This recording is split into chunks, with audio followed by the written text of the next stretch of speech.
Welcome everyone to our postgraduate webinar series on becoming an education leader. Thank you all so much for joining us this evening on Zoom. We really hope that you do get a lot out of this session. This session is all being recorded so it can be accessed at a later date. I'll be your host this evening. I'm Ella Riley and I'm a current student here at Macquarie University. I'm in my final year of a Bachelor of Education Primary and I'm a Macquarie University Student Ambassador. On behalf of this gathering, we would like to take the time now to acknowledge the First Nations people of Australia, elders past, present and emerging. We acknowledge that this land was, is and always will be. So we will just introduce our panellists for today.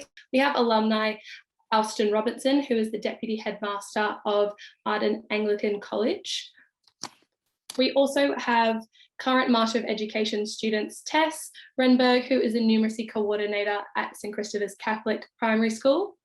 And then we also have Lucy Wu, who is a mathematics teacher years 7 to 12 at Riverside Girls High. So these three will be able to talk about their completely different experiences throughout the program and the three different routes that they've taken in their careers thus far. So you guys are in really, really great hands this evening. So we'll start off with a couple of questions for the three of our panelists, and then we'll get into any questions that you guys have put into the Q&A box below. So I'll start off with a question for all three of you. Can you just share a little bit more about your education career journey thus far? Have you always been interested in becoming an educator? And if not, what made you kind of make the change into becoming an educator, and what does your current role entail? So Austin, I'll start off with you. Thanks, Ella. I guess my journey into education was a bit rocky. I wasn't a great student myself. And I actually started out doing a degree in engineering, computer engineering. After that, I worked for an IT company for a period of time. And then I got into work for the DOLE programs where I was a team leader teaching participants how to refurbish computers for schools that didn't actually have any IT infrastructure. I enjoyed that work, surprisingly enough, and some of my family members were already teachers and they suggested that I should get into teaching, which I did.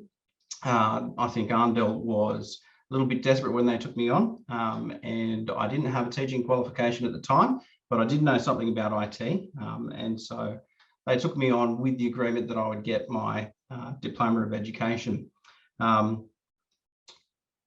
That didn't go so well for me in the first 2 years because I was actually asked to leave. My first diploma, I was studying at New England, and the commitment of studying by distance and also doing my teaching job full time was something that I wasn't able to juggle particularly well. So I wasn't sending my assignments in and things like that. But that was a bit of a Watergate or watershed moment for me because it struck me that I actually really did enjoy teaching. I enjoyed working with the kids and the staff. And if I didn't get my diploma of education, I wasn't going to be in teaching much longer. So I signed up with a different institute, the Wesley Institute, and I worked pretty hard to finish off my diploma of education through them, and I did so quite successfully. And then I then started to transition through different roles here at the college, and progressed through pastoral care roles. I was a head of department for a period of time of 18 months for a maternity leave position, completely outside my field, but clearly they needed somebody to look after that department for a period of time. And so I did that. So I filled a number of roles subsequently through to that point when I became the Deputy Headmaster. Now, the Deputy Headmaster's role, very different, I guess, from where I started. Studying computer engineering and teaching IT. So most of the issues that I deal with are around staffing, performance issues, workplace investigation, child protection, code of conduct, those sorts of things. I also look after the staff pastoral care as well, I guess because I cause a fair bit of stress there. I also need to look after their well-being. And so I look after the counselling services that we've got here for staff. But also I look after, provide some oversight for professional development opportunities, teacher accreditation, those sorts of things. I'm responsible for the day-to-day operations of the school, which is essentially things like logistics around events, transport, if there's critical incidents, evacuations, lockdowns, things like that. I look after that. Also, I'm responsible for serious student discipline or welfare. So if a student is being suspended or expelled, that's when I get involved, unfortunately. Or if there's a serious home issue, if Department of Community and Justice Services involved, police, support agencies, I'm involved in those sorts of issues. I also work on policies, procedures, risk and compliance. And then, of course, whenever the headmaster's not around and whatever he wants me to do, that's what I do. So I hope that gives a broad sort of overview as to what my role is. That was great, thank you. And I think it's really interesting, we can already see it from Austin, and I'm sure we'll see it with Tess and Lucy as well, that just because you're studying the Master of Education doesn't mean that teaching's always been for you and it's always been an easy path. And I think you can see that in students. So it's nice that it's, you know, replicated here tonight. So Tess, if you want to follow on and tell us about your journey thus far. Yeah, sure. So my journey's it's kind of a funny one. Throughout my whole primary school career, well, you know, time in primary school, always imagined that I would be a teacher. My mom is a teacher. There's lots of teachers in my family, and I just always thought that that's where I would end up. And then throughout my high school journey, I kind of strayed away from that a little bit.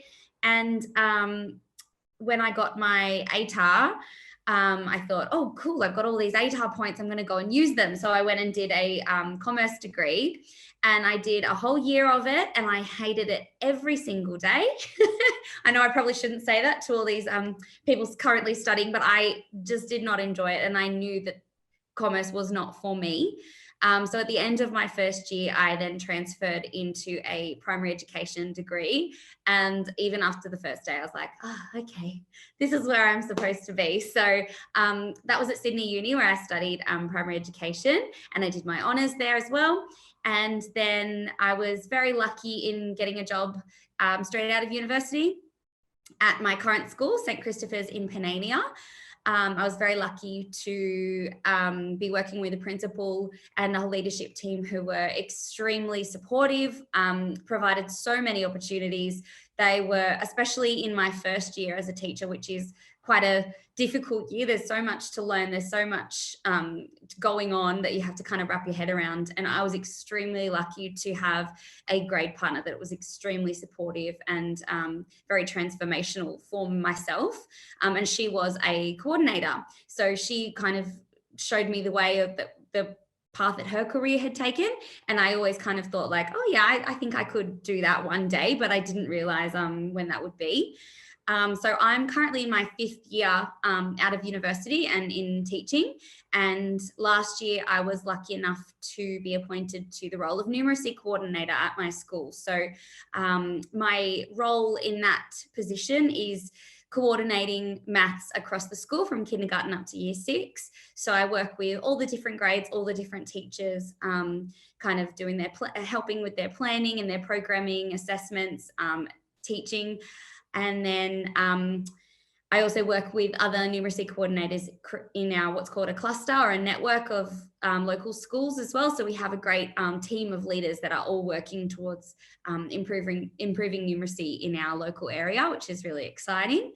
And then apart from that, as a member of the leadership team, so as a coordinator, I do all of the things, or some of the things that Austin mentioned, like behaviour management, welfare, compliance, all of those fun things. And I'm also still a classroom teacher. So I teach year 1 4 days a week. And then I have 1 day of the week where I do my leadership responsibilities. So I guess the reason that I enrolled, this might be coming up a little bit later, but I knew that when I was appointed to the coordinator position, I thought, okay, I don't really know what I'm doing. I'm giving it my best shot, but I think there's a lot more to learn and I want to get better at this role. So that's the reason why I enrolled in the Masters of Educational Leadership, because I just want to better my practice in the role that I was appointed to. That's really cool. Thank you so much for sharing, Tess. And it's quite cool to see how you're balancing being a classroom teacher, but also taking on that leadership role too. It's really cool to see how you're doing 2 of those and studying at the same time. So yeah, all the more benefit to you. That sounds like a very, very good balance you've got going on there. Lucy, do you want to share your story thus far with education and where you're at your current school? Yes, okay. Thanks, Ella. So for my story, it's also go back to high school. And when I just get my ATA results, there's lots of options in front of me, such as pharmacies, nursing, teaching, engineering, and even veterinary science. I think lots of girls, they have the dream to be vet since we're young. So myself also have this dream. So I went to Western Australia to do veterinary science. However, through the degree, I'm just getting very doubting myself, what am I doing in this degree? Because I noticed the life of vet is not as fancy as a Bondi vet. In fact, every day you're actually like just doing the sex of animals, and a lot of times you're facing the situation, you're going to put the animals down. So it's making me very depressed and thinking, what can I do to make a difference? Then through the working experience with the RSPCA, through their education program with the children, I realized the power of education and teaching. And also I noticed that if I want to make a difference, education is the best weapon I have, and also it's a better start with children when they're young. And that moment, I'm not very sure whether I really want to change the career into teaching. So I changed my degree to bachelor degree of biomedical science and the mathematics and the statistics. And then one day I have a group of friends, they are all teachers. They asked me, we see you have lots of patience for the animals and the children. Have you ever considered to be a teacher? So that question's always in my mind. Then I started doing lots of working experience with the children. And after I finished my degree, I decided to start my Master of Teaching degree in UTS. So I feel like it's really interesting of my life journey. It's like I make a whole round after trying different things, having all the questions, thinking of all the choices in front of me that go back to the things I supposed to choose in the beginning. But I really enjoy the whole journey. So make me very sure I want to be a teacher. So through my Master of Teaching degree, I choose to be trained to be a secondary mathematics teacher, because firstly, I know Australia is really in demand of the good mathematics teachers, and also had a passion to teach math, and also I want to make math is engaged, is interesting, is fun, and is related to our personal life. And also through this degree, I get a chance to know how does other teachers teach the math in the overseas countries. So I'm fortunate enough to join my professors team to conduct a teacher training program in Nepal. Through the journey over there, I'm able to conduct my personal independent project, which is find out what kind of local material and the resources I can use to make teaching equipment for teachers over there. So through the journey, I realized Master of Teaching is not enough. I definitely will come back to do something else in the future. So after that, I graduate with Master of Teaching degrees and start working in high school as full-time mathematics teachers. So I would say compared to Austin and Tess, I'm relatively young into this career, but unfortunately enough to experience different school systems, such as independent schools, the Catholic school systems, and also even Jewish schools. So in these schools, I see lots of interesting things, different expectations for the teachers, and also different culture and different dynamics in the schools.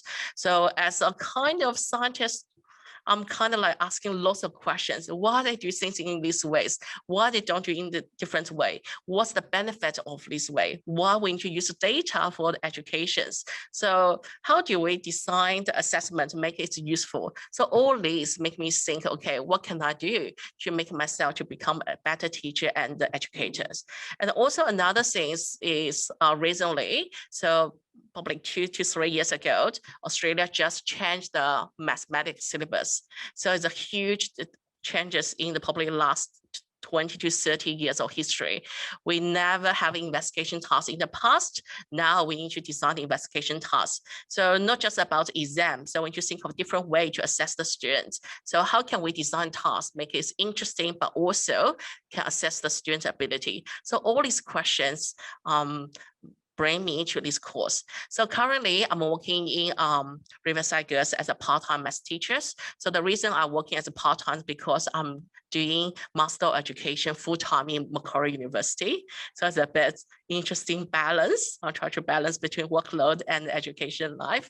And also for myself, I have a passion, especially towards the students from EALD background.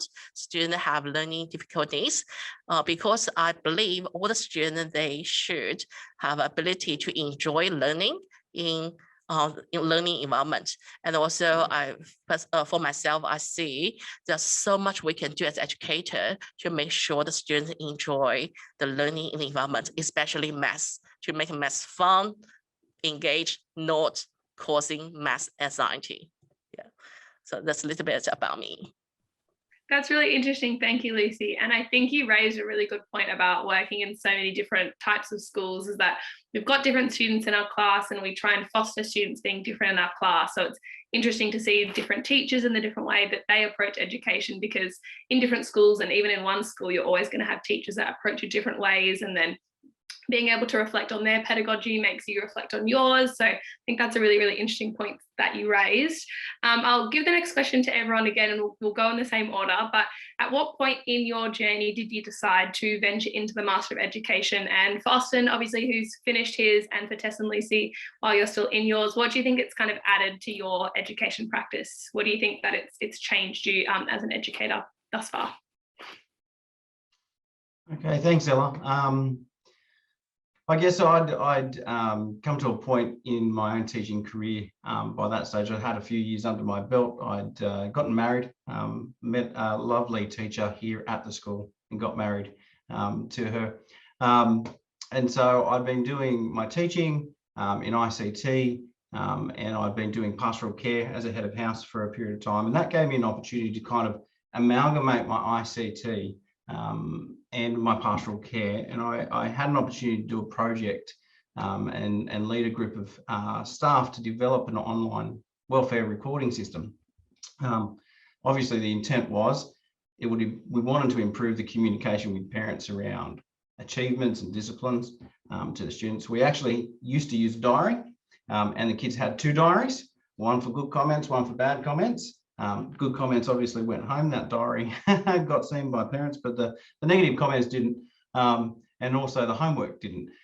So we wanted to communicate better with the parents, but also we were finding at that time staff were very inconsistent in their application of discipline policies and approaches, and also awards. We had people who were handing out heaps of awards for students who were carrying Mrs. books from one room to the other, and other kids who were working really hard getting nothing. So we wanted a bit of consistency, and that system was really well received by the staff, the students, and parents alike. And I wanted to do more of that. I wanted to be involved in more projects, and I wanted to combine my passion for IT and make improvements in the school. Obviously, the most areas that you're going to make a massive impact in for the kids is in the classroom, quality of what you do in terms of your teaching. So I wanted to learn more about how could we integrate ICT into our teaching practice in a way that enhanced teaching and learning. And at that time, the headmaster at the time and the chair of council at that time were really pushing this idea of getting on board with technology. They were pumping a lot of resources into it. But I guess what I saw was people essentially using technology to do what they've always done, not changing anything about the way they were teaching. So I spoke to the headmaster, I spoke to the chair of council, and they said, well, it sounds like you need to do a master's degree and you need to figure out how can we lead the staff forward in this particular area. So they encouraged me to look around. There was a couple of obviously degrees in that area from different universities. So why on earth did I choose Macquarie over, say, Western Sydney University or Charles Sturt or wherever else? But I guess there was a couple of reasons for that. When I looked at it, people kept talking to me about Macquarie University in terms of the teaching department and the quality of what was going on at Macquarie University. My second reason was because my lovely wife studied at Macquarie University, and she used to rib me about having a degree from Western Sydney. So I need to upgrade my qualifications there.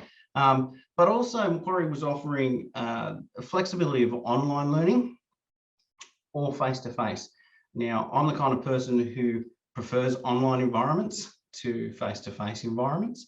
And for me, it meant that I could juggle full-time work, studying my master's, and a young family, and the commitments there. And so for me, that master's degree it ticked all the boxes. So that's why I ended up studying through Macquarie. Loved it. That's awesome. And that's really cool to hear how you were able to juggle doing a master's, having a young family, and also working full time. That must have been quite the juggle, but it's really good that you could incorporate that master's into it, and it kind of lends itself to how flexible the program can be. And I guess you're a first-hand experience of that. So Tess, do you want to follow on with how you found yourself into the master's? Sure. Thank you, Ella. So as I said before, I'm relatively early in my teaching career overall, and definitely in my leadership career. And it was actually my principal, so my boss, who suggested to me that I take the Masters of Educational Leadership. He presented me, kind of similar to Austin, he presented me with a range of different universities to choose from. And he said, I think it would be a really good time in your career to embark on this journey, because I am young, I don't have a family, I'm got lots of time on my hands. So he said, do it now before, you know, things start moving on in your life down the track. And I was really grateful for that advice, because I think in the Catholic system anyway, I'm not too familiar with the other systems, but I know in the Catholic system, if you want to eventually become an assistant principal or a principal, you do need a master's degree in leadership. And that is where I would like to go eventually in my career. So I thought, better get cracking now. And then I have it under my belt for when that does come later down the track. So as I said, my boss suggested a master's degree in leadership, and I did all my research, and I just found that Macquarie, what they could offer in terms of the flexibility was just far and away the best option for me, because I am working full time. So, and I am still in the classroom. So I definitely needed something that was flexible enough that I could work around and it could work for my schedule. And that's what this degree can do. So I am doing it completely online, and I'm doing it very slowly as well. So I'm only doing one subject per semester, and that just works for me and my context because I am, as I said, working. And there's completely no problems with that. It was absolutely, I think there's a lot of people who I've been chatting to throughout my courses who are doing the exact same thing, or taking a couple of subjects and then having a break, or doing it over the summer. And I just felt the flexibility was the main, I guess, what attracted me the most to the degree. I think I've really enjoyed the real practical elements of a leadership master's. Working in a leadership team, it's really given me the tools to kind of reflect upon the things that I've observed, reflect upon my own practice, and then really kind of set myself up for the kind of leader that I want to be or want to become eventually, you know. So I've really enjoyed the courses that I've done so far through the degree, and how practical they are, how real, like they're all based in real life. I can use my real life experience to complete the assessments and the modules, and all of the readings that I've been able to, you know, immerse myself in. I can then take back and reflect and say, oh yeah, I've noticed that, or that's something that I've seen that I've really maybe haven't liked about something that I've witnessed, you know, in my own career. And I've said, oh, okay, now I understand what that's all about. Here's how I'm not going to do that in my own career in the future. So yeah, I've really, really enjoyed it so far. And I can't wait to keep going and finish eventually. I am going slowly, but I'll get there. I will get there. That's really great. Thank you, Tess. And I think it's really interesting to see that as teachers, you know, we all know that we are lifelong learners and there's always more to learn in teaching. So that's really good that you could highlight that you wanted to do it in this point of your career and that you can already see the links that the Masters of Education is making into your current teaching, which is really great. So Lucy, do you want to talk us through your current experiences thus far?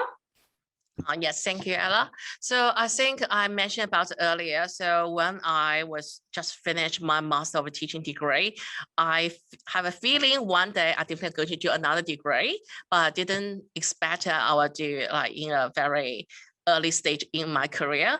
But I think now it probably is the best timing, especially for by the end of last year, I just finished my previous school contract. So which means I have a point I can have a lot of freedom to decide what I want to do next. And also because the COVID situation, I noticed many uni, they changed their courses to fully online. So I think that's the best opportunity because I think if it's before COVID period situation, I probably I will struggle about deciding how many units should I take per semester, how much workload should I pick up. But since everything's online now, and also I don't have really a full-time work commitment, I'm happy just give a go to as much as I can, especially I worry about later in my career, probably I won't have enough energies and probably too much stress to don't know how to balance 4 units in a semester. So I was thinking, okay, since my memory is not too bad, probably can do some units first. And also why choosing Macquarie? I think it's because lots of instances, like firstly, the thing I mentioned about earlier, the professor which inspired me a lot, she was actually start teaching from Macquarie, then moved to other university. And also while I was still in my Master of Teaching degree, one thing is I feel like we lack of is about assessment, especially how to write effective assessment, how to write is a reliable assessment to us to assess student performance. And also we heard about Macquarie. There's lots of experts about assessment and they do wonderful research about assessment. And they even conduct one unit, which is I'm taking right now, called educational assessment. Just teach the teachers how to write the best assessment. And I found this subject extremely useful. And also all the things I have learned from this unit, I just grab and use immediately, such as nowadays, if you look at my marking book, you will see a little bit crazy, very comprehensive, very colorful, the spreadsheet, because analyze, okay, how many students get question correct in every single questions, okay, and how many students lose the mark in the first multiple choice, in the second multiple choice. Is this question is reflect the student true performance. And also for this year, especially this month, which is NAPLAN month as well. So I know for the coordinators, especially, and also math teachers, data is the things in front of us. You can't live without the data.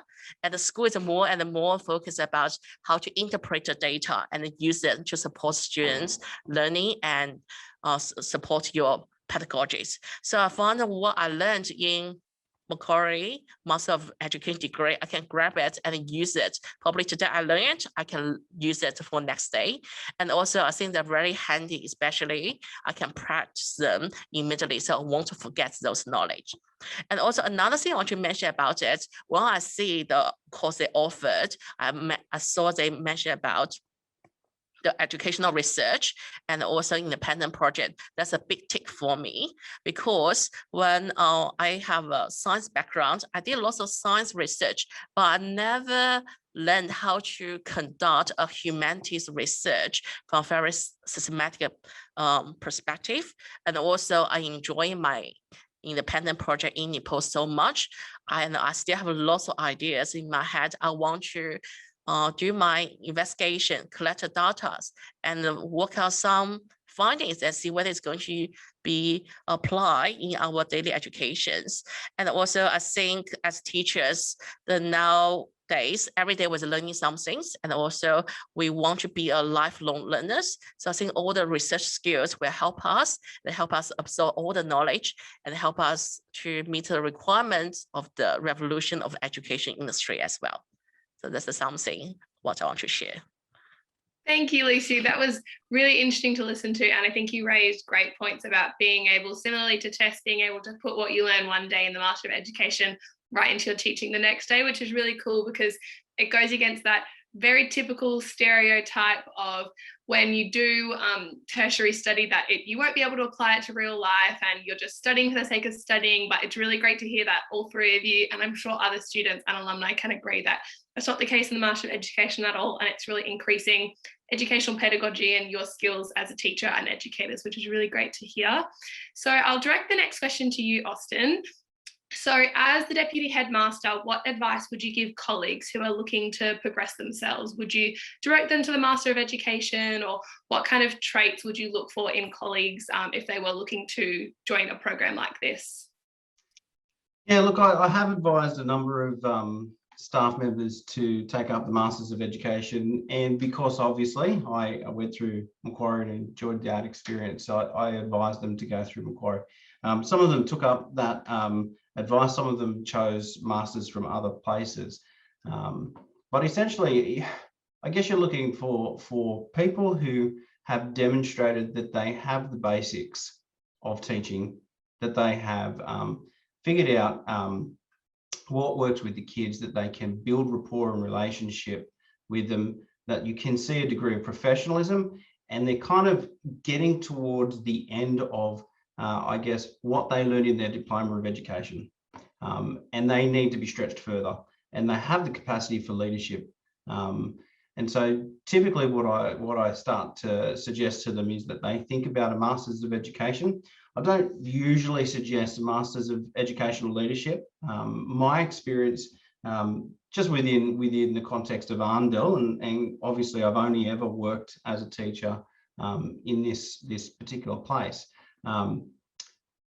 It's not about having a master's degree in educational leadership, which will get you up into deputy position or potentially headmaster's position.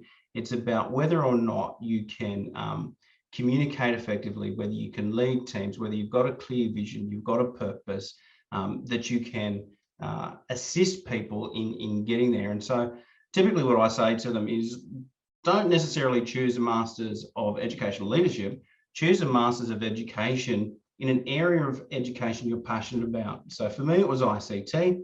For other people, it'll be literacy. For other people, it's been learning support, special needs. Whatever it is, if you're passionate about it, that's the area you go into, because naturally you're going to become a leader in that particular area anyway, because you have purpose, you've got drive, and you've got passion for that.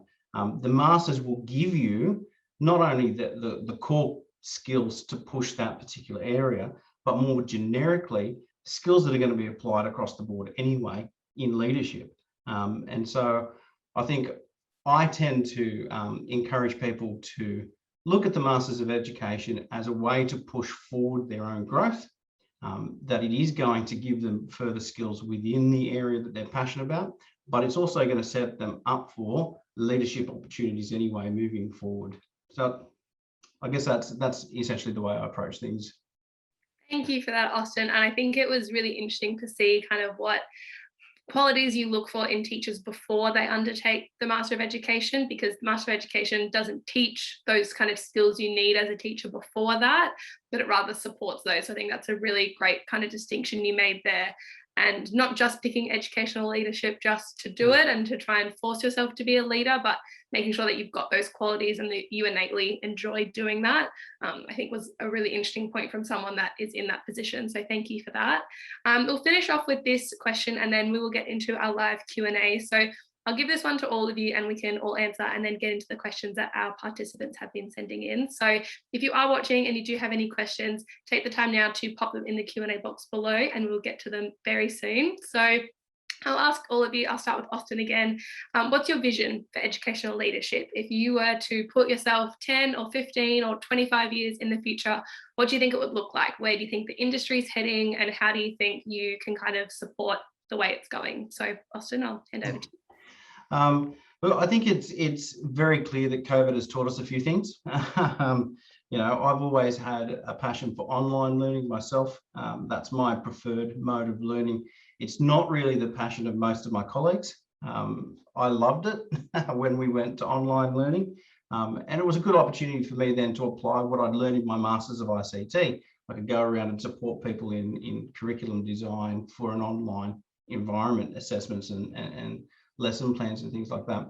But I think it's pretty clear we're probably in that land now where online is going to be a much larger proportion of the way in which we deliver our education. And teachers need to be on board with that. And I was quite surprised with COVID. Our experience here has been that teachers have been very stressed by that change, shifting from face-to-face into the online mode.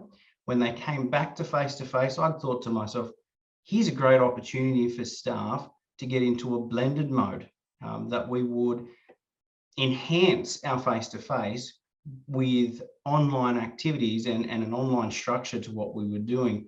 That meant the kids could access it whether they were here or not. Of course, it's not going to be as great as face-to-face. I get that. I do like teaching my kids face-to-face. And the interactions there are fantastic. But there is this whole other layer that kids of this generation can access if we provide it to them in an online format. But a lot of the teachers are a bit resistant to that. And I think that's because of their confidence in that environment. And so I think as we move forward, we need to make sure that our staff are equipped for that, that they understand this concept of a blended delivery mode of education.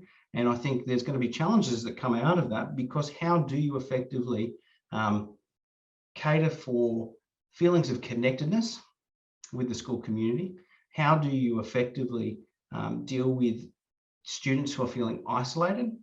We know that if they're at home doing everything online, they are going to experience isolation. Parents are not going to be there to provide the same level of support for their education as a teacher or even a peer might.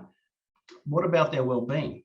It's easy for me as a classroom teacher, or even as the deputy walking through the playground. I know when a kid's down in the dumps. I know when a kid is being picked on. I know when a kid is experiencing issues, family related, or whatever it is.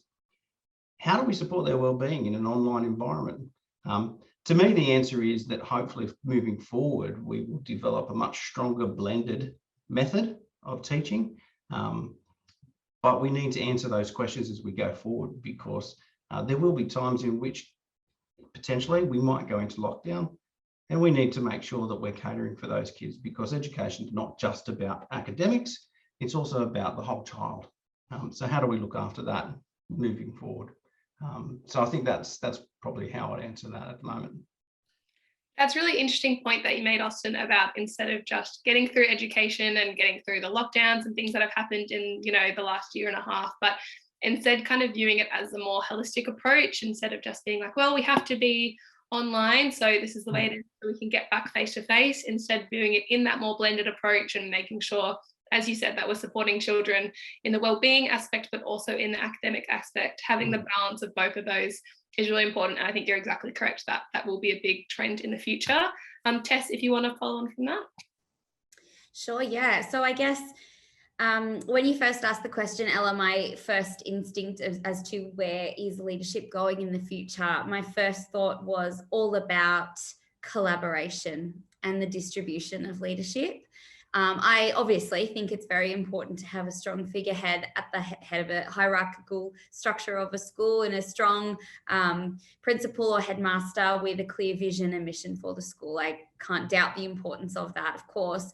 However, through my experience at my school and also through my experience in studying this master's, I've really come to the opinion that a distribution of leadership is a really effective tool for improving student outcomes. So in my own context, so at St. Christopher's, we have a model called the Instructional Coach model, where there are instructional coaches, that's their designated role within the school, and they are allocated to a stage group. And their job is to almost be, well, it's in the name, a coach for the teachers of those stages. So they are leaders working in the classroom, working one-on-one with the students, with the teachers, almost like a coach on the sideline of a footy game, you know, sharing different ideas, helping with the assessment, helping with student issues that occur at the time, but also being really big cheerleaders and really kind of showing the teachers how they can be the best teachers that they can be. And so they are leaders within the classroom, within the school, and it's really distributed. And obviously we all work together as a team. So there's the instructional coaches, then there's the KLA coordinators such as myself, and then there's the formal leadership structures of the AP and principal. But it's all really collaborative. There's open communication. We're constantly checking in with each other, and the hierarchy is kind of a little bit, there is still a hierarchy there, but the scope is much more evenly spread. And it really has made a huge impact on our student outcomes across the school. So we've seen a really great, I guess, result of that model. It was only introduced a couple of years ago. And I really believe that collaboration is just, that's where we're going to be going forward. And I also think coming out of COVID, we're valuing collaboration a lot more. I know that for myself, as the numeracy coordinator, I didn't have anybody from other schools that I was really in contact with. And now all of a sudden coming back, I get to go to a cluster meeting where I get to meet all my other numeracy coordinators. And it's so exciting to be working together again. And I really think that being isolated for a period of time has really made us appreciate the collaboration that we have. And so, yeah, I'm really interested in looking more into that distribution of leadership and how that could work in different school contexts moving forward. That's really interesting. Thank you, Tess. And I think the whole move towards being more collaborative is super important, and there's not one way that it can look. And so collaboration in your school looks super different than, you know, to Austin and Lucy's. And so I think being able to tailor that collaboration to the students that you have and to you know, the educational pedagogy that your specific school follows is really important, and it sounds like you guys have done that, which is really exciting to hear. So Lucy, if you want to finish us off. Yes, thanks, Ella. So for myself, because I'm not in any leadership position right now, so I will see things from very different perspective.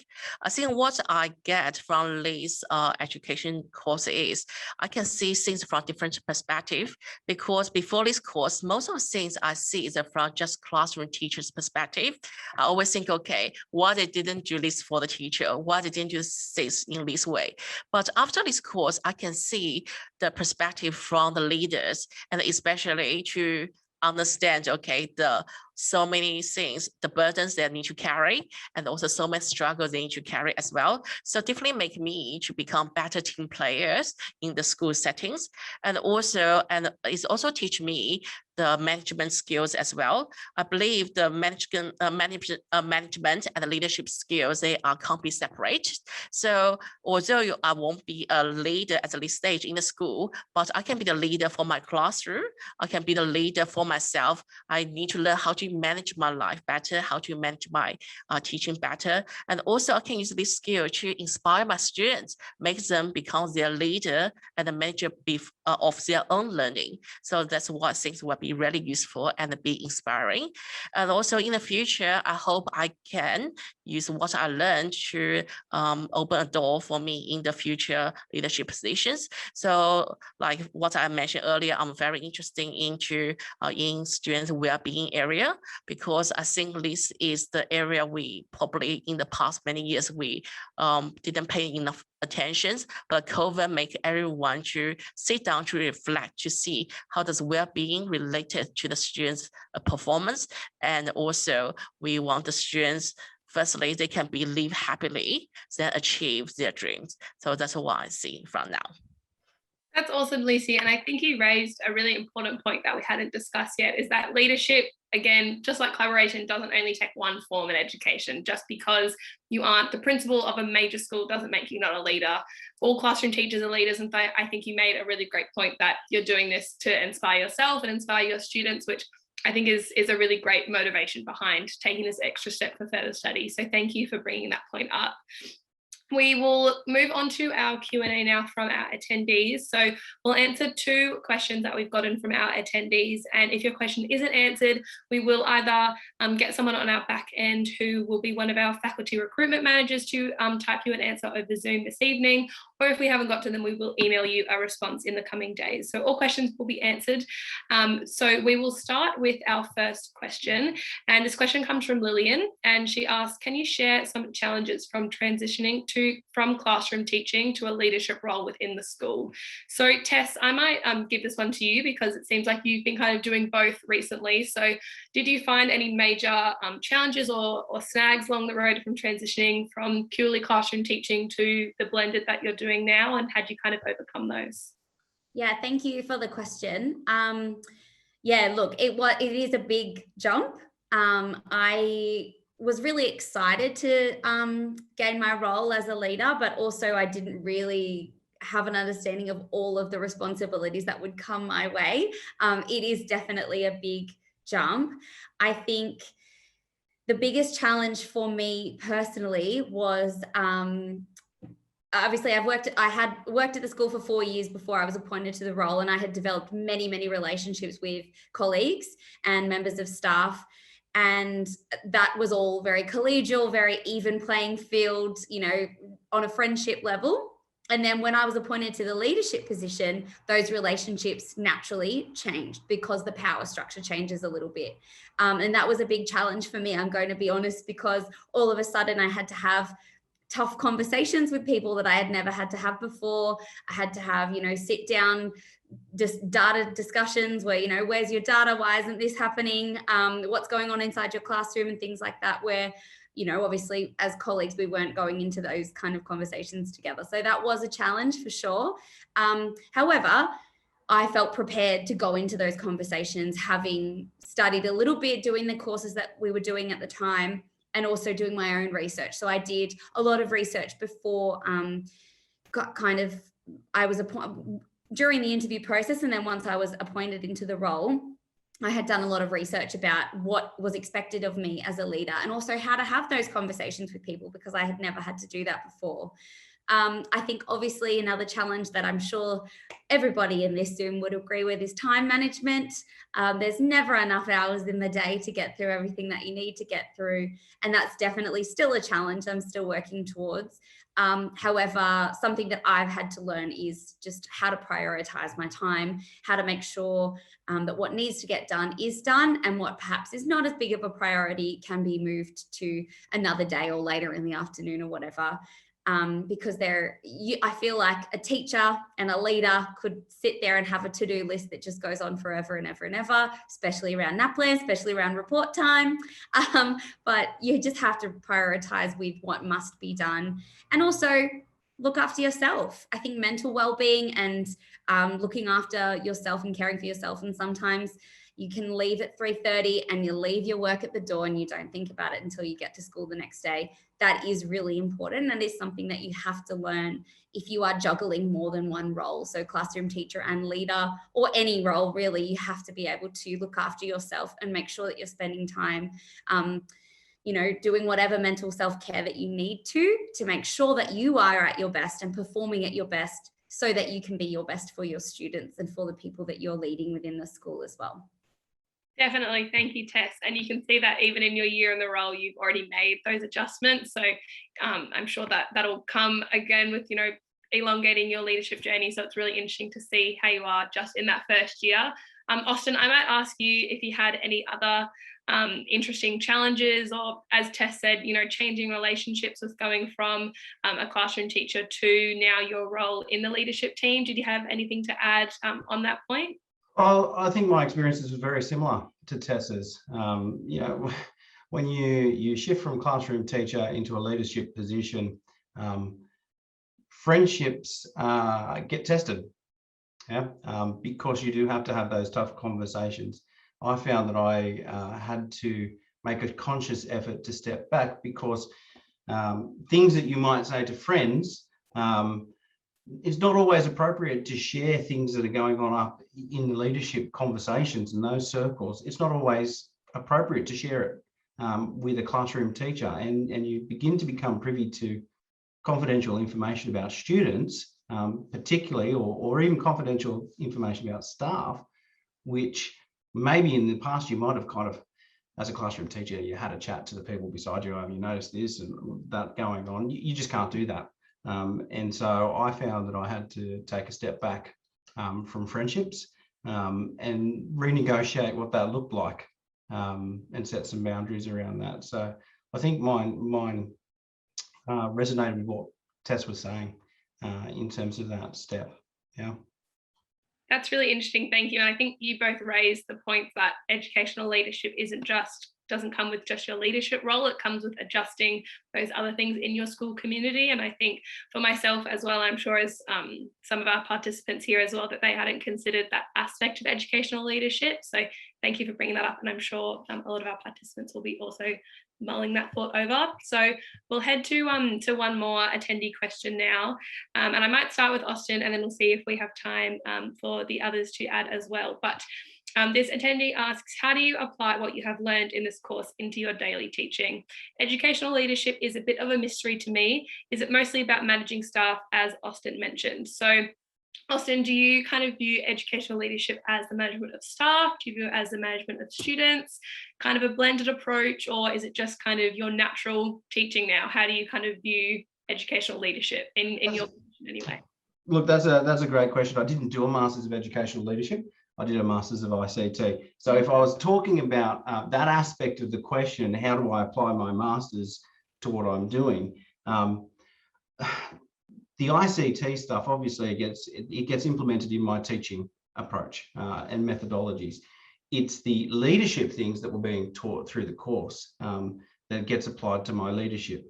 It's the research courses that I did that more gets applied to what I do here, because it hasn't just been, the current role is mainly focused on students and staff, but it hasn't always been that. I was a head of house, I was senior head of house, I was then the head of middle school, I was acting deputy for a period of time, and then this different, slightly different sort of model was developed, which is more operational than the previous one.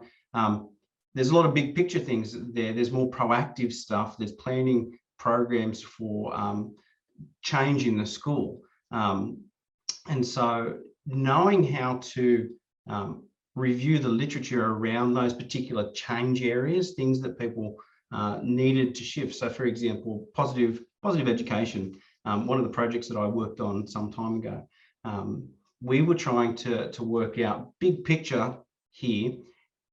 Was positive education something that fitted with our worldview? Being a Christian school, an evangelical Christian school, we have a particular faith position about what it means to be human and the nature of sin and things like that. How does positive psychology and education fit into that when it comes from a different worldview? And so being able to conduct a literature review, but also being able to write professionally, which I would have argued, there's no way I was going to be writing professionally prior to the Masters that I did. Being able to do those things, being able to work out, well, where's the quality sources of information?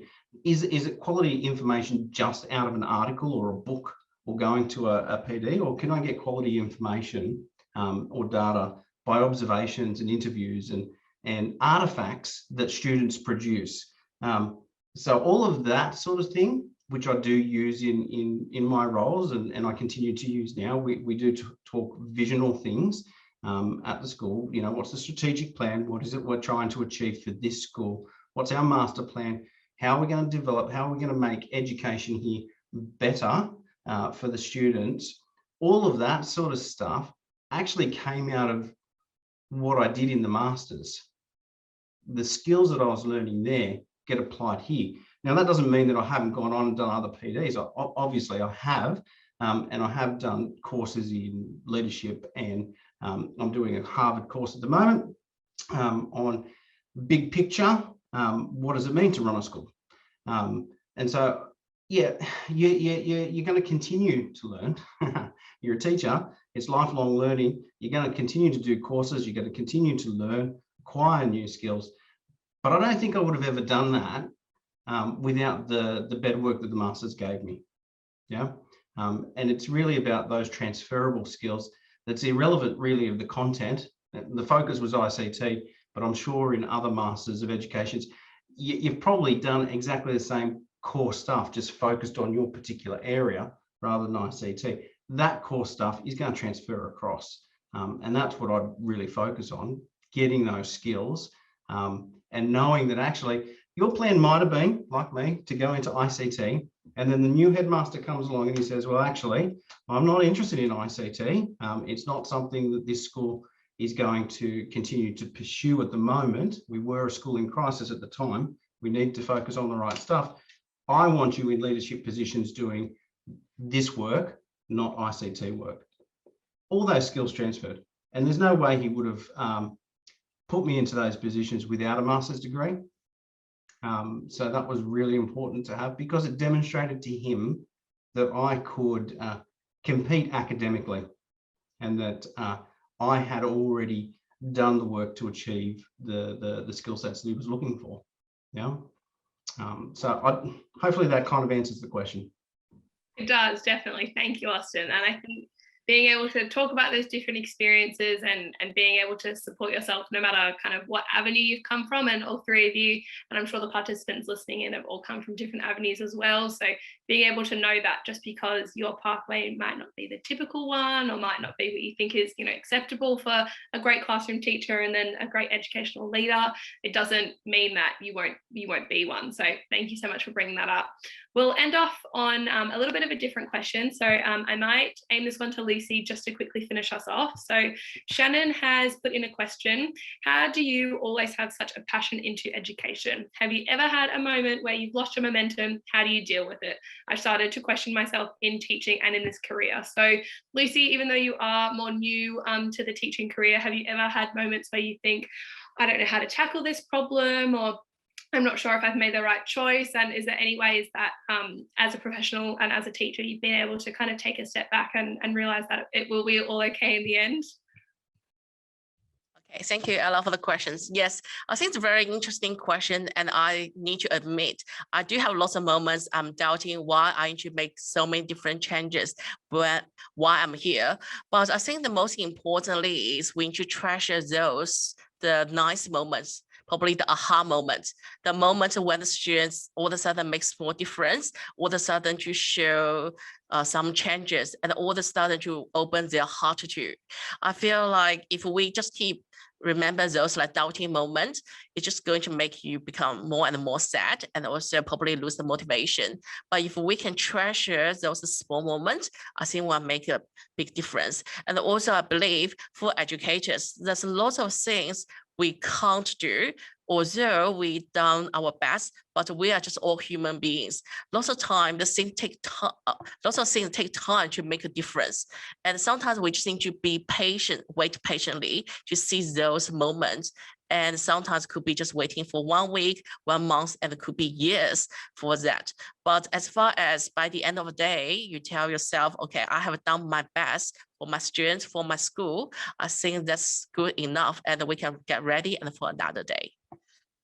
Thank you, Lucy. That was a really interesting take on that. And I definitely agree with you. I think as teachers, and Tess and Austin have both brought this up in previous questions, that there just doesn't seem like there's enough time in the day to be able to achieve everything. But being able, like Lucy said, to just treasure those little aha moments that happen in the class or happen when you're walking past students in the hallway, and then knowing that tomorrow you will be able to tackle those things that you might not have gotten to today, I think is really important. So thank you for bringing that up, Lucy. I will end the Q&A there. So if we haven't got to your question, thank you for sending in so many great ones. They were definitely very thought-provoking. If we haven't got to your question, we will send you a response over the next few days.